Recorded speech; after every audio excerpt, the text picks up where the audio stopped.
سعودی عرب پر حملہ پاکستان پر حملہ سمجھا جائے گا، اور اگر کسی نے اسلام آباد پر حملہ کیا تو اسے سعودی عرب پر اٹیک تصور کیا جائے گا۔ یہ کوئی جذباتی نعرہ نہیں، کوئی خوابوں خیالوں کی باتیں نہیں، یہ ہے پاکستان اور سعودی عرب کا نیا معاہدہ، اسٹریٹجک میوچل ڈیفنس ایگریمنٹ، ایک ایسا معاہدہ جس نے دنیا کو ہلا کر رکھ دیا ہے، جس نے پوری دنیا میں تہران سے دلی تک اور واشنگٹن سے تل ابیب تک ہر طرف خطرے کی گھنٹی بجا دی ہے، کیونکہ یہ ہے ایک نئے ملٹری الائنس کا اعلان، نیٹو اسٹائل کا ایک ایسا اتحاد جو مڈل ایسٹ کو نیوکلیئر بنا سکتا ہے، ریجن کی تاریخ بدل سکتا ہے۔ لیکن ایک منٹ، زیادہ پرانی بات نہیں، یہی پاکستان اور سعودی عرب تھے جن کے ریلیشنز بہت ہی خراب ہو چکے تھے، ریاض سے اچھی وائبز نہیں آ رہی تھیں، پاکستان نے یمن کی جنگ میں شامل نہ ہونے کی قیمت چکائی، اور جو کمی رہ گئی تھی وہ 2019 میں اپنی بھیانک فورن پالیسی کے ذریعے ادا کی۔ تو اچانک ایسا کیا ہو گیا کہ ایسے معاہدے کی نوبت آ گئی؟ اس کی وجہ ہے 70 سال پرانے ریلیشنز میں، جو بتاتے ہیں کہ آخر یہ ملک اتنے قریب کیوں ہیں، اور دور جانے کے بعد انہیں دوبارہ ایک دوسرے کے قریب کیوں آنا پڑا۔ اس کہانی میں آپ کو ایسے واقعات سننے کو ملیں گے جن کے بارے میں بہت کم لوگ جانتے ہیں، اور آخر میں یہ جاننے کی بھی کوشش کریں گے کہ یہ نیا معاہدہ ریجن کے لیے امن کا پیغام ہے یا ایک نئی خطرناک اور شاید آخری جنگ کا اعلان ہے۔ پاکستان اور سعودی عرب یہ کوئی عام رشتہ نہیں، یہ کوئی ڈپلومیٹک ریلیشن ٹائپ کی چیز نہیں، یہ دلوں کا، روح کا، بلکہ ایمان کا تعلق ہے۔ اس رشتے کو سمجھنے کے لیے ہمیں اس کی بنیادوں کو سمجھنا ہوگا۔ پہلی بنیاد ہے ایمان۔ 25 کروڑ پاکستانیوں کے لیے سعودی عرب کوئی ملک نہیں، یہ ہمارا قبلہ ہے، کعبہ ہے، یہ ہمارے دل کی دھڑکن اور ہماری روح کا چین ہے، کیونکہ یہاں مکہ ہے، یہاں مدینہ ہے، جہاں ہر پاکستانی بلکہ ہر مسلمان جانے کی تمنا کرتا ہے اور وہاں مرنے کی دعا مانگتا ہے۔ تو پاکستان اور سعودی عرب کا تعلق حکومتوں کا نہیں، حکمرانوں کا نہیں، عوام کا ہے، ایمان کا ہے۔ لیکن یہ کہانی صرف جذبات کی نہیں ہے، یہ دنیا ہے، یہاں سیاست ہے، مفادات ہیں، جیو پولیٹیکل گیمز ہیں، اور جب بات ان کی ہو تب بھی پاکستان اور سعودی عرب ساتھ ساتھ نظر آتے ہیں، کیونکہ ان کے رشتے کی دوسری بنیاد ہے ضرورت۔ جب سے دنیا کے نقشے پر دونوں ملک موجود ہیں، ایسا لگتا ہے دونوں ایک دوسرے کے لیے پیدا کیے گئے ہیں۔ ایک طرف سعودی عرب جس کے پاس تیل ہے، دولت ہے، اثر و رسوخ ہے، لیکن ایک ماڈرن فوج نہیں، ایک ٹرینڈ آرمی کی کمی ہے، یعنی وہ ایسی سلطنت ہے جس کے پاس اپنی حفاظت کے لیے کوئی ایفیکٹو اور ٹرسٹڈ طریقہ نہیں۔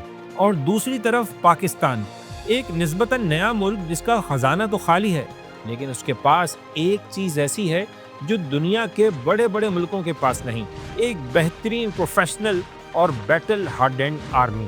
یعنی ایک طرف دولت ہے، دوسری طرف محافظ، ایک کے پاس پیسہ ہے تو دوسرے کے پاس طاقت۔ تو یہ ایک پرفیکٹ پارٹنرشپ تھی، اور بہت جلد یہ پارٹنرشپ ہمیں ہر شعبے میں نظر آنے لگی، ڈیفنس میں ہی نہیں، تمام سیکٹرز میں، ایویشن سے لے کر ایئر فورس تک، آرمی سے لے کر عام لوگوں کی سطح تک۔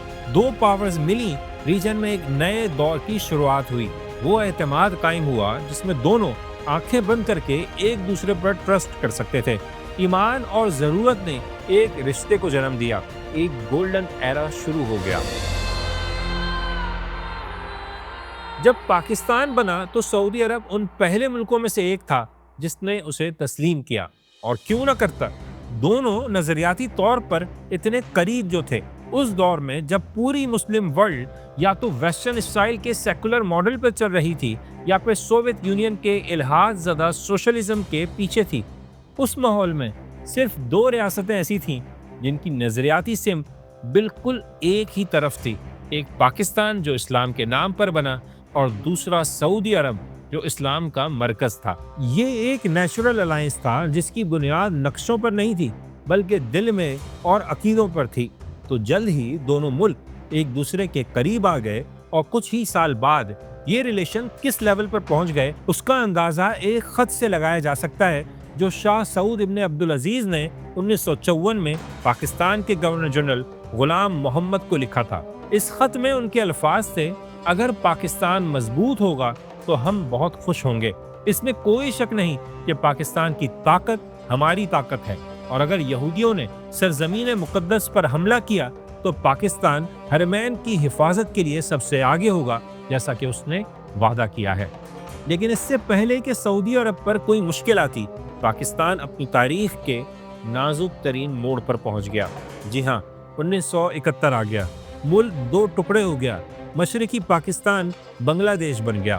سعودی عرب کے پاکستان کے ساتھ جذباتی تعلق کا اندازہ اس بات سے لگائیں کہ بعد میں کئی ملکوں نے بنگلہ دیش کو تسلیم کر لیا، یہاں تک کہ فروری 1974 میں پاکستان نے بھی تسلیم کر لیا، لیکن سعودی عرب نے بنگلہ دیش کو قبول نہیں کیا۔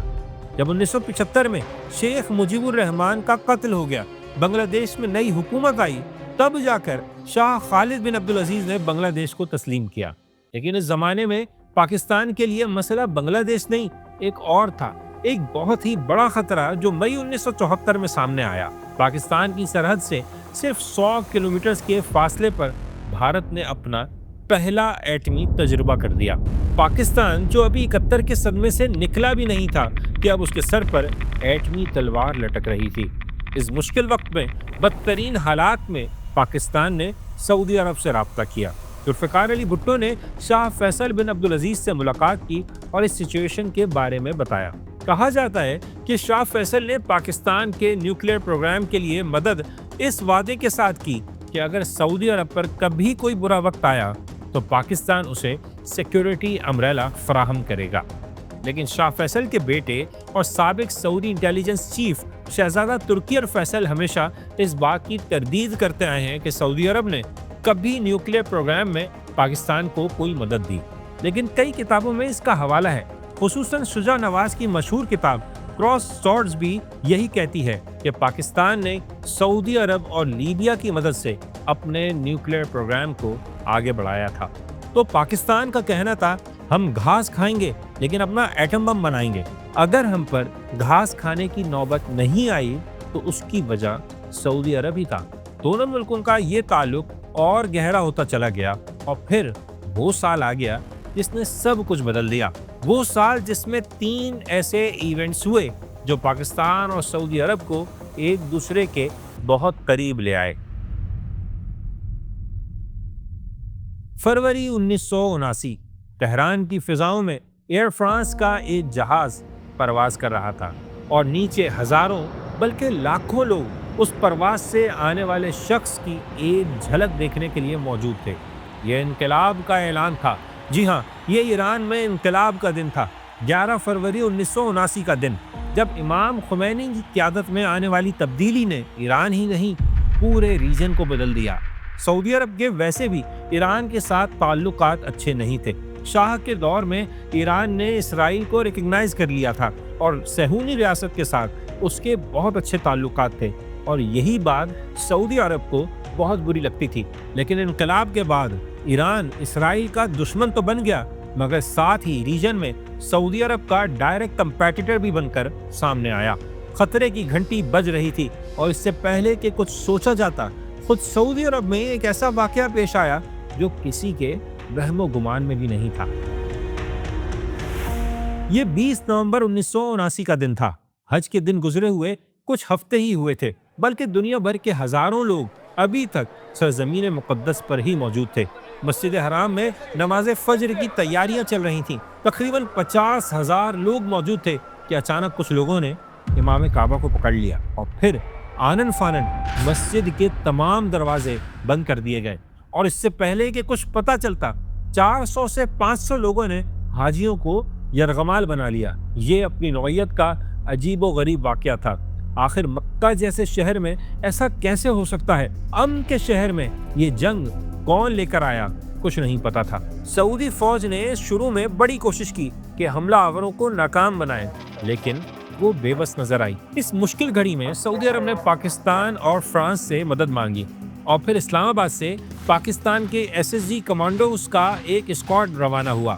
یہ صرف فوجی نہیں تھے، یہ ایمان کے جذبے سے لبریز جوان تھے جو اپنی جان داؤ پر لگانے کو تیار تھے، کیونکہ حرم کی حرمت داؤ پر تھی اور بھائی کی عزت بھی۔ پاکستانی کمانڈوز نے سعودی اور فرینچ فوجیوں کے ساتھ مل کر اس مشن کو پورا کیا اور مقدس سرزمین کو دہشت گردوں سے پاک کر دیا۔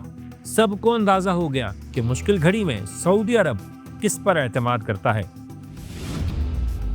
اور ابھی اس کامیابی کو حاصل کیے 1 مہینہ بھی نہیں ہوا تھا کہ پوری امت ایک نئے امتحان میں پڑ گئی۔ سوویت یونین نے افغانستان میں قدم رکھ دیے۔ کمیونزم کا وہ سیلاب جس کے خلاف پاکستان اور سعودی عرب ہمیشہ بند باندھتے آئے تھے، اب ایک برادر اسلامی ملک میں داخل ہو چکا تھا۔ اب روسی ریچھ کو روکنے کا وقت آ چکا تھا۔ سعودی عرب کا پیسہ، امریکہ کے ہتھیار اور پاکستان کی لاجسٹکس اور ٹریننگ، جیسے جیسے افغانستان کے پہاڑوں میں جہاد کا میدان گرم ہوتا گیا، پاکستان اور سعودی عرب کے تعلقات بھی آگے بڑھتے چلے گئے۔ 1982 میں پاکستان نے سعودی عرب کے ساتھ ایک ہسٹورک ایگریمنٹ کیا، جس کے تحت پاکستانی فوج سعودی عرب میں تعینات کی گئی، وہ بھی اسرائیل سے صرف 200 کلومیٹر کے فاصلے پر، تبوک جیسے اہم شہر میں۔ میسج بالکل کلیئر تھا، سعودی عرب کے دشمنوں کا مقابلہ اب پاکستان سے ہوگا۔ 1983 میں پاکستان کے تقریباً 20,000 فوجی سعودی عرب میں موجود تھے، یعنی پاکستان کی ٹوٹل آرمی کا تقریباً 4%، اور 1988 تک یہ تعداد بڑھتے بڑھتے 40,000 تک پہنچ گئی، اور جب 1991 میں خلیج کی پہلی جنگ ہوئی تو یہ پاکستان کی ایئر ڈیفنس ریجمنٹ ہی تھی جو سعودی عرب کے اہم ایسٹس کو بچانے کے لیے سعودی عرب میں موجود تھی۔ یہ تعلقات بہتر سے بہتر ہوتے رہے، یہاں تک کہ مئی 1998 آ گیا۔ پاکستان تاریخ کے دوراہے پر کھڑا تھا۔ بی جے پی کی حکومت کے آنے کے بعد بھارت کی زبان کافی بدل چکی تھی، اور اپنی طاقت ظاہر کرنے کے لیے اس نے 1 نہیں 2 نہیں 5 ایٹمی دھماکے کر دیے۔ یہ صاف اعلان تھا، پاکستان کو جھک کر رہنا ہوگا۔ اب پوری دنیا کی نظریں اسلام آباد پر تھیں۔ امریکہ چیخ رہا تھا دھماکے مت کرنا، یورپ دھمکیاں دے رہا تھا، اور وزیر اعظم نواز شریف جانتے تھے کہ اگر انہوں نے بٹن دبایا تو پاکستان پر ایسی پابندیاں لگیں گی کہ اسے بچانے والا کوئی نہیں ہوگا۔ اس شدید دباؤ میں نواز شریف نے ایک فون کال کی، واشنگٹن یا لندن نہیں، ریاض، شہزادہ عبداللہ بن عبدالعزیز کو، اور سعودی عرب کی حمایت سے، اس کے اعتماد سے، اس کی مدد سے پاکستان اس قابل ہوا کہ ایٹمی دھماکے کر سکے۔ 28 مئی 1998 کو جب نیوکلیئر ٹیسٹ کے لیے بٹن دبایا گیا تو اس کے پیچھے سعودی عرب کا بھی ہاتھ تھا، جس نے پاکستان سے وعدہ کیا تھا کہ وہ 1.5 لاکھ بیرل تیل روزانہ دے گا، وہ بھی بالکل مفت۔ پھر مئی 1999 میں سعودی عرب کے وزیر دفاع شہزادہ سلطان بن عبدالعزیز نے پاکستان کا دورہ کیا، ایک بہت ہی تاریخی دورہ، ایسا دورہ جو نہ پہلے کبھی کسی نے کیا اور نہ کبھی بعد میں۔ اس ٹور پر انہیں کہوٹا میں پاکستان کے محفوظ ترین اور خفیہ ترین یورینیم انریچمنٹ پلانٹ کا دورہ کروایا گیا۔ یوں وہ تاریخ کے پہلے آدمی بنے جنہیں اتنی ٹاپ سیکرٹ فیسلٹیز دکھائی گئیں۔ لیکن یہ ایک طرح سے اعلان بھی تھا کہ یہ ہتھیار صرف پاکستان کے نہیں، سعودی عرب کے بھی ہے۔ اس سے بڑی بات کوئی اور ہو ہی نہیں سکتی تھی، لیکن تاریخ کا ایک اصول ہے کہ ہر عروج کے بعد زوال آتا ہے۔ 9/11 نے دنیا کو بدل دیا۔ پاکستان دہشت گردی کے خلاف جنگ میں الجھ گیا اور سعودی عرب کو اپنی پڑ گئی، کیونکہ امریکہ میں جہاز ہائی جیک کر کے یہ کارروائی کرنے والے 19 لوگوں میں سے 15 سعودی شہری ہے۔ اب سعودی رائل فیملی کو امریکہ کو یقین دلانا تھا کہ وہ دہشت گردی کے خلاف ہیں، اور وہ ملک کے اندر مذہبی طبقے کو بھی ناراض نہیں کر سکتے تھے۔ تو پاکستان اور سعودی عرب دونوں اس زمانے میں ٹائٹ راک پر چل رہے تھے، ایک دوسرے پر یقین کم ہو رہا تھا، شک بڑھ رہا تھا۔ لیکن پاکستان کے لیے یہ جنگ سروائیول کی جنگ تھی، کیونکہ وہ افغانستان سے نکل کر اس کی سرزمین پر آ گئی تھی۔ تب دنیا میں نیوکلیئر ہتھیاروں کے بارے میں ایک نئی بحث نے بھی جنم لیا۔ پاکستان کا عدم استحکام، ایران کے بڑھتے ہوئے عزائم اور سعودی عرب کی خاموشی، اس پر باتیں ہونے لگیں۔ نومبر 2013 میں بی بی سی کے مشہور پروگرام نیوز نائٹ میں ڈیفنس اینالسٹ مارک اربن نے ایک دھماکہ خیز انکشاف کیا۔ انہوں نے بتایا کہ انہیں ایک سینئر نیٹو عہدیدار نے بتایا ہے کہ پاکستان ایٹمی ہتھیار سعودی عرب کو ڈیلیور کرنے کے لیے تیار ہے۔ اسی رپورٹ میں انہوں نے اسرائیل کے ایک سابق ملٹری انٹیلیجنس چیف کا بھی حوالہ دیا کہ اگر ایران نے ایٹم بم حاصل کر لیا تو سعودی عرب ایک مہینہ بھی نہیں رکے گا۔ وہ بم کی پیمنٹ پہلے ہی کر چکے ہیں۔ وہ پاکستان جائیں گے اور وہ لے آئیں گے جو انہیں چاہیے۔ کیا واقعی ایسا ہے؟ پاکستان نے اس کی تردید کی، بلکہ ایٹم بم تو دور کی بات، اس سے کہیں کم چیز مانگنے پر بھی سعودی عرب کے ساتھ وہ ہوا جو اس نے سوچا بھی نہیں تھا۔ کیونکہ تاریخ کا ایک اصول ہے، تعلق چاہے بھائی بھائی کا کیوں نہ ہو، اس میں اونچ نیچ ہو ہی جاتی ہے۔ پاکستان اور سعودی عرب کو بھی 2015 میں ایک امتحان کا سامنا کرنا پڑا۔ 2015 یمن کا مسئلہ کوئی نیا مسئلہ نہیں تھا۔ 60s اور 80s میں بھی سعودی عرب کے اس پڑوسی ملک میں کئی مسائل تھے، لیکن 2015 میں جو ہوا اس نے سعودی عرب کو بڑے خطرے سے دوچار کر دیا۔ ایران کے حامی حوثی باغی زور پکڑ رہے تھے۔ وہ سرحدوں پر نہیں، اب تو ریاض اور جدہ پر حملے کر رہے تھے۔ یہ سعودی عرب کے لیے صرف پڑوسی ملک میں خانہ جنگی نہیں تھی، اپنے گھر کی حفاظت کا معاملہ تھا۔ اس مشکل گھڑی میں اس نے اپنے سب سے ٹرسٹڈ دوست کی طرف دیکھا، بھائی کی طرف دیکھا، پاکستان کی طرف دیکھا۔ وزیر اعظم نواز شریف مارچ 2015 میں ریاض پہنچے، شاہ سلمان سے ملاقات کی، جس میں انہوں نے پاکستان کے جنگی بحری جہازوں، لڑاکا طیاروں اور زمینی افواج کا مطالبہ کیا۔ نواز شریف نے انہیں یقین دلایا، لیکن کہا کہ وہ قومی اسمبلی کے سامنے یہ درخواست رکھیں گے۔ سعودی عرب کو یہ مطالبہ کرنے کا حق تو تھا، وہ ہر مشکل موقع پر پاکستان کے ساتھ رہا تھا، لیکن پاکستان کے لیے یہ فیصلہ آسان نہیں تھا۔ وہ کسی برادر مسلم ملک میں مداخلت پر سعودی عرب کا ساتھ نہیں دے سکتا تھا، وہ بھی اس طرح کہ اپنے ایک پڑوسی ملک ایران سے بھی دشمنی مول لے۔ پھر یہ وہ زمانہ تھا جب پاکستان میں دہشت گردی کے خلاف جنگ فیصلہ کن مرحلے میں داخل ہو چکی تھی، اس لیے کچھ دن بعد پاکستان نے وہی کیا جو اسے کرنا چاہیے تھا۔ 10 اپریل کو پاکستان کی پارلیمنٹ نے ایک قرارداد منظور کر لی کہ پاکستان یمن تنازع میں نیوٹرل رہے گا۔ پاکستان کے سیاستدان، فوج اور عوام کسی بھی نئی جنگ میں کودنے کو تیار نہیں تھے۔ یہ سعودی عرب کے لیے بہت بڑا دھچکا تھا۔ اسے سمجھ نہیں آ رہی تھی کہ پاکستان ایسا کیسے کر سکتا ہے۔ ریاض کے لیے یہ صرف ایک نو نہیں تھی، یہ ایک دھوکہ تھا۔ سعودی عرب تو چھوڑیں، اس کے اتحادی متحدہ عرب امارات کے فارن منسٹر کا غصہ تو الفاظ میں ڈھل گیا۔ انہوں نے کہا پاکستان کو اس کی بھاری قیمت چکانی پڑے گی۔ وہ سنہرا دور، وہ اندھا اعتماد ایک فیصلے کے ساتھ ختم ہو گیا، اور پھر ہم نے سعودی عرب کا ایک نیا روپ دیکھا۔ ولی عہد محمد بن سلمان کے عروج کا زمانہ شروع ہو چکا تھا۔ سعودی عرب کی فارن پالیسی میں ایک نیا شفٹ دیکھنے میں آیا۔ سمجھیں، سعودی عرب کا مشرف موومنٹ آ گیا۔ MBS پرویز مشرف کی سب سے پہلے پاکستان پالیسی کی طرح سب سے پہلے سعودی عرب کی پالیسی لائی، ایک بے رحم اور پریکٹیکل پالیسی جس میں امت، دوستی یاری، جذبات، تعلق، بھائی چارہ، ان چیزوں کی کوئی اہمیت نہیں تھی۔ صرف اور صرف مفاد دیکھا جائے گا، بس۔ سعودی عرب نے اپنی اکانومی کو اور ڈیفنس کو بھی ڈائیورس کرنا شروع کر دیا، اور اس سچویشن کا سب سے زیادہ فائدہ اٹھایا انڈیا نے۔ سعودی عرب نے انڈیا میں اربوں ڈالرز کی سرمایہ کاری کا اعلان کیا۔ دونوں ملکوں کے ریلیشنز میں وہ گرم جوشی نظر آنے لگی جو پہلے کبھی نہیں دیکھی گئی تھی، اور جو کمی رہ گئی تھی وہ وزیر اعظم پاکستان عمران خان کے ایڈونچرز نے پوری کر دی۔ ان کی ترکی اور ملائیشیا کے ساتھ مل کر ایک نیا اسلامی بلاک بنانے کی کوشش اور کچھ دوسری حرکتوں نے پاکستان اور سعودی عرب کو ایک دوسرے کا تقریباً دشمن بنا دیا۔ اور پھر وہ ہو گیا جو کبھی کسی نے سوچا بھی نہیں تھا۔ ایسا لمحہ آ گیا جس نے 70 سال پرانی تاریخ پر سمجھیں کالک مل دی۔ صرف 1 ارب ڈالر کی معمولی رقم کے لیے سعودی عرب نے پاکستان پر دباؤ ڈالنا شروع کر دیا۔ یہ صرف پیسوں کا تقاضا نہیں تھا، یہ سفارتی تذلیل تھی۔ پاکستان کی تاریخ کا وہ شرمناک ترین لمحہ جس میں پاکستان نے اپنے بھائی کا قرضہ چکانے کے لیے دوست چین سے قرض لیا۔ ایسا لگ رہا تھا کہانی اپنے اختتام کی طرف بڑھ رہی ہے، ایک تلخ انجام کی طرف۔ لیکن یہ تاریخ ہے، یہ کبھی اچانک ایسا پلٹا کھاتی ہے کہ سب حیران رہ جاتے ہیں۔ 2025 ایک ایسا سال ہے جو تاریخ میں ہمیشہ یاد رکھا جائے گا، ایسا سال جس نے سب کچھ بدل دیا۔ اس میں کچھ ایسی خطرناک ڈیولپمنٹس ہونے لگیں جس نے 2 روٹھے ہوئے بھائیوں کو ایک بار پھر ایک دوسرے کے قریب کر دیا۔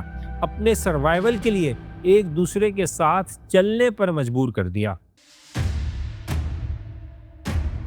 وہ سرد مہری، وہ خاموشی، وہ دوریاں، سب کچھ بدل گیا، کیونکہ ساؤتھ ایشیا اور مڈل ایسٹ دونوں جگہ کچھ ایسی ڈیولپمنٹ ہوئی جنہوں نے سینیریو ہی بدل دیا۔ مئی 2025 میں بھارت نے پاکستان پر حملہ کر دیا، شاید یہ سمجھ کر کہ اب پاکستان اکیلا ہے، تنہا ہے، غریب ہے اور کسی بھی طرح کا جواب دینے کی ہمت نہیں رکھتا۔ لیکن پاکستان نے وہ جوابی کارروائی کی کہ ماڈرن ہسٹری میں یاد رکھی جائے گی۔ صرف 3 دن میں انڈیا کو جواب ہی نہیں ملا، پاکستان کا قد بھی پوری دنیا میں بڑھ گیا، اور ابھی پاکستان کی جیت کا جشن چل ہی رہا تھا کہ ریجن میں ایک نئی، زیادہ خطرناک اور شاید آخری جنگ کی تیاریاں شروع ہو گئیں۔ سعودی عرب کو پہلا خطرہ ہے ایران سے، جس کے حامی سعودی عرب کے چاروں طرف تھے، عراق میں، شام میں، لبنان میں، یہاں تک کہ سعودی عرب کے بیک یارڈ یمن میں بھی۔ سعودی عرب کی آئل فیسلٹیز، اس کے ایئرپورٹس، اس کے شہر یمن کے ڈرونز اور میزائلوں کے نشانے پر ہیں۔ سعودی عرب کو سمجھ آ گئی کہ اس کی جنگ صرف یمن سے نہیں، ڈائریکٹ تہران سے ہے، لیکن ایران کے معاملے پر اسے پاکستان سے مدد ملنے کا کوئی امکان نہیں، اور یہ بات 2015 میں ہی ثابت ہو چکی تھی۔ لیکن یہاں آیا دوسرا خطرہ، سب سے بڑا خطرہ، اسرائیل کا خطرہ۔ وزیر اعظم بنیامین نیتن یاہو کے بڑھتے ہوئے عزائم اور امریکہ کی طرف سے انہیں ملنے والی کھلی چھوٹ اور آخر میں قطر پر حملے نے سمجھے سعودی عرب جیسے ملک کے کان بھی کھڑے کر دیے۔ 9 ستمبر 2025 کو اسرائیل کے لڑاکا جہازوں نے قطر کے دارالحکومت دوحہ پر میزائل حملے کیے۔ یہ حملہ صرف قطر پر نہیں تھا، یہ پوری عرب دنیا کے منہ پر ایک تماچا تھا۔ یہ اس کانسیپٹ پر حملہ تھا کہ امریکہ کی سیکیورٹی امبریلا تلے ہم محفوظ ہیں۔ قطر میں دنیا کا سب سے بڑا امریکی فوجی اڈہ ہے، ہزاروں امریکی فوجی وہاں رہتے ہیں، ان کا جدید ایئر ڈیفنس سسٹم ایکٹیو ہے۔ پھر قطر امریکہ سے اربوں ڈالرز کے ہتھیار لے چکا ہے، لیکن جب اسرائیل کے جہاز فضا میں آئے تو انہیں روکنے والا کوئی نہیں تھا۔ اور حملے کے بعد وائٹ ہاؤس کا بیان بھی دیکھیں، دونوں فریق تحمل کا مظاہرہ کریں اور ہم یقین دلاتے ہیں کہ قطر پر دوبارہ حملہ نہیں ہوگا۔ یہ وہ مومنٹ تھا جسے دی مومنٹ آف کلیئرٹی کہنا چاہیے۔ سعودی عرب سے لے کر متحدہ عرب امارات تک گلف کی تمام ریاستوں پر یہ حقیقت بجلی بن کر گری کہ امریکہ ان کا محافظ نہیں ہے۔ میسج بالکل کلیئر تھا، اب تم اپنی جنگ لڑنے کے لیے اکیلے ہو۔ محمد بن سلمان کو ایک لمحے میں 70 سال پرانی وہ بات یاد آ گئی جو شاہ سعود نے پاکستان کو خط میں لکھی تھی کہ پاکستان کی طاقت ہماری طاقت ہے، اور اگر یہودیوں نے سرزمین مقدس پر حملہ کیا تو پاکستان حرمین کی حفاظت کے لیے سب سے آگے ہوگا۔ انہیں اندازہ ہو گیا کہ جب بات سروائیول کی ہو تو نہ وال اسٹریٹ کے بینکرز کام آتے ہیں، نہ انڈیا کی 1 ارب لوگوں کی مارکیٹ۔ اس موومنٹ میں سعودی عرب کو صرف ایک ہی ملک یاد آیا، پاکستان۔ وہ پاکستان جو اب کہیں زیادہ کانفیڈنٹ تھا، خود سے کئی گنا بڑے دشمن کو پوری دنیا کے سامنے ہرانے والا، مسلم دنیا کی one and only nuclear power. پھر کچھ ہی دنوں میں تاریخ کی تیز ترین اور خفیہ ترین سفارتکاری دیکھنے میں آئی۔ ایک طرف سعودی عرب جسے اپنے سروائیول اور اپنے فیوچر کی حفاظت کے لیے ایک ٹرسٹڈ اور جنگی تجربہ رکھنے والی نیوکلیئر پاور کی ضمانت چاہیے، تو دوسری طرف پاکستان ہے جسے اپنے اکانومک کرائسس سے نکلنے کے لیے اربوں ڈالر کی انویسٹمنٹ چاہیے۔ یہ دو مجبوریاں، دو ضرورتیں جب ملیں تو انہوں نے تاریخ کے اس سب سے بڑے پاک سعودی دفاعی معاہدے کو جنم دیا، strategic mutual defence agreement. Pakistan میں جو لوگ اس معاہدے کے بعد بڑی جذباتی باتیں کر رہے ہیں، بالکل کریں، سرزمین مقدس کی حفاظت سے بڑا شرف کیا ہوگا؟ لیکن حقیقت یہ ہے کہ یہ ایگریمنٹ صرف پرانی دوستی کو نیا کرنا نہیں ہے، یہ ایک نئی اور بے رحم ریالٹی کی پیداوار ہے۔ یہ ایک بزنس ڈیل کی طرح ہے جس میں دونوں کو کچھ نہ کچھ ملا ہے۔ یہ دونوں کے لیے ون ون سچویشن ہے۔ سعودی عرب کو کیا ملا؟ اسے ملی پاکستان کی شکل میں سیکیورٹی گارنٹی، ایک نیوکلیئر پاور، دنیا کی 6ٹی بڑی فوج، وہ جو دہشت گردی کے خلاف جنگ اور ٹریڈیشنل وار دونوں کا بڑا تجربہ رکھتی ہے، اور سب سے بڑھ کر یہ کہ دشمن کو یہ خوف ہوگا کہ اگر سعودی عرب کے خلاف کچھ کیا تو جواب میں نیوکلیئر حملہ بھی ہو سکتا ہے۔ اور پاکستان کو کیا ملا؟ اس سے ملی اربوں ڈالرز کی سرمایہ کاری کی امید، ایک اکانومک لائف لائن، اور ریجن میں نئے سیکیورٹی لینڈسکیپ پر ایک اہم اسٹریٹجک رول۔ اب یہ رشتہ صرف بھائی بھائی کا نہیں، یہ میوچل سروائیول اور کامن انٹرسٹ کا رشتہ بن چکا ہے۔ دو ایسے ملکوں کا اتحاد ہو چکا ہے جو اب جان چکے ہیں کہ اس نئی خطرناک دنیا میں وہ اکیلے زندہ نہیں رہ سکتے، لیکن اس اتحاد کی ایک قیمت ہے، ایک ایسی قیمت جو شاید ہمیں مستقبل میں چکانی پڑے۔ یہ تھی پاکستان اور سعودی عرب کی 70 سال پر پھیلی داستان، جس میں اب ایک نیا موڑ آ چکا ہے، ایسا موڑ جس پر ہمیں بہت سے انکمفرٹیبل اور خطرناک سوالات کا سامنا کرنا پڑے گا۔ سوال نمبر 1، کیا پاکستان مڈل ایسٹ کی جنگ میں گھسیٹا جائے گا؟ یہ معاہدہ کہتا ہے سعودی عرب پر حملہ پاکستان پر حملہ ہوگا۔ کل اگر ایران اور سعودی عرب کے بیچ ایک ڈائریکٹ جنگ ہو جاتی ہے تو کیا پاکستانی فوج کو اس آگ میں کودنا پڑے گا؟ سوال نمبر 2، کیا ہم ایران کے ساتھ اپنے تعلقات کو قربان کر دیں گے؟ ایران ہمارا پڑوسی ہے، اس کے ساتھ ہمارے بہت پرانے تاریخی، کلچرل اور مذہبی رشتے ہیں، ہماری تقریباً 1000 کلومیٹر لمبی سرحد ہے اس کے ساتھ۔ اس معاہدے کے بعد کیا ایران ہمیں اپنا دوست سمجھے گا یا اپنے دشمن کا فوجی اتحادی؟ وہ بھی ایسے وقت میں جب اسرائیل کے خلاف جنگ میں پاکستان نے سب سے بڑھ کر ایران کا ساتھ دیا۔ پاک ایران ریلیشن میں ایک نئی گرمی نظر آئی۔ کیا اس وقت یہ فیصلہ ہمارے لیے ٹھیک ہے؟ اور تیسرا سوال، اس معاہدے سے ہمارے ریجن میں کیا ہوگا؟ سعودی عرب اور خلیج کے دوسرے ملک انڈیا کے بہت بڑے اکنامک پارٹنرز ہیں، تو کیا مستقبل میں پاکستان اور بھارت کے ریلیشنز میں کوئی گرما گرمی پیدا ہوتی ہے تو سعودی عرب معاہدے کے مطابق سفارتی اور معاشی نہیں، ہماری فوجی مدد بھی کرے گا؟ کیا سعودی لڑاکا طیارے پاکستان کی فضاؤں سے بھارت کے خلاف کارروائیاں کریں گے؟ ان تینوں سوالوں کا جواب اس وقت مستقبل میں چھپا ہوا ہے، لیکن یہ معاہدہ پاکستان اور سعودی عرب کو ایک دوسرے کے اتنا قریب لے آیا ہے جتنا وہ تاریخ میں کبھی نہیں تھے۔ یہ ایک نئے اور شاید بڑے ہی مضبوط اور خوشحال دور کی شروعات کرے گا، لیکن یہ معاہدہ پورے ریجن کو ایک نئی، زیادہ خطرناک اور واضح تقسیم کی طرف بھی لے جا سکتا ہے۔ تو سوال یہی ہے کہ کیا پاک سعودی معاہدہ ریجن میں ایک نئے دور کا آغاز کرے گا یا خطے میں تباہی کے ایک نئے دور کی شروعات ہوگا؟